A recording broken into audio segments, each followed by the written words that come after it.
আসসালামু আলাইকুম রহমতুল্লাহি বারাকাতু। চলে আসলাম আজকে একটা জমির মধ্যে ভিডিও করার জন্য। দেখতেছেন ধান। এই ধানগুলো কিন্তু অনেক উপকারী, আমাদের একটা খাদ্যশস্য। যে ধানগুলো এই যে ধানের কিছু বিবরণ দিব আমি আপনাদের।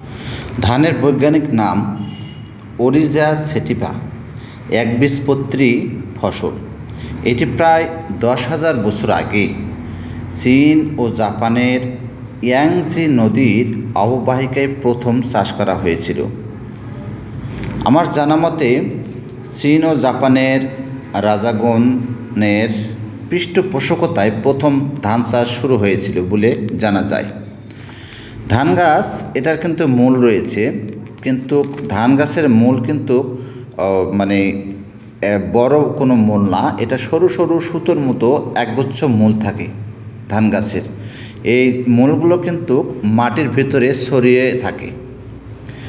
ধানের পাতা থাকে, দেখতে পাচ্ছেন এই যে ধান, আমি দেখাচ্ছি আপনাকে। ধানের পাতা থাকে, যে পাতাগুলি সরল এবং লম্বা লম্বা একান্তরভাবে বিন্যস্ত। পাতার মূল, পত্রমূল এবং পত্রফলক নিয়ে কিন্তু গঠিত হয়ে থাকে ধানের পাতার। এবং ধানের কিন্তু ফুল থাকে, ধানের ফুলগুলো ও ফলের সঙ্গে ধানের সঙ্গে লাগানো থাকে। এই যে আমি দেখতেছেন আমি আপনাদেরকে আজকে ধানের একটা বিবরণ দিচ্ছি, আশা করি আপনাদেরকে ভালো লাগবে। আমি আর আমার এক বন্ধু দুজন মিলে ধানের ভিডিওগুলো করলাম। তো ধানের পাতার প্রসঙ্গে একটু বললাম, তারপরে ফুল প্রসঙ্গ আপনাদেরকে বলার চেষ্টা করলাম।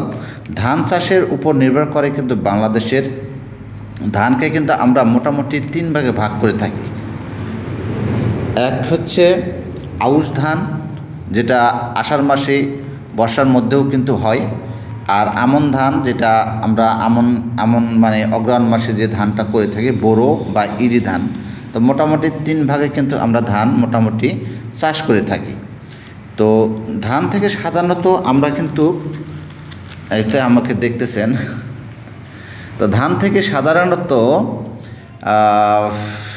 আমরা ভাত তৈরি করি, মুড়ি তৈরি করি, তারপরে খই তৈরি করি, আবার চাউলের গুঁড়ো মানে চাউলের আটা থেকে কিন্তু আমরা বিভিন্ন রকমের পিঠা, তালের পিঠা, তারপরে বিভিন্ন রকমের পিঠা তৈরি করে থাকি। তারপরে আমরা চাউল থেকে কিন্তু চাল ভাজাও খাই, তারপরে চিঁড়া ইত্যাদি কিন্তু তৈরি করা যায়। বর্তমানে আরেকটা নতুন উদ্ভাবন, যেটা হচ্ছে ধানের খোসা থেকে তুষ, ধানের খোসা বা ধানের যে তুষ থাকে, সে তুষ থেকে কিন্তু উন্নত মানের গবেষণা ইনস্টিটিউট কর্তৃক এটা প্রজাতি হিসাবে স্বীকৃতি দেওয়া হয়।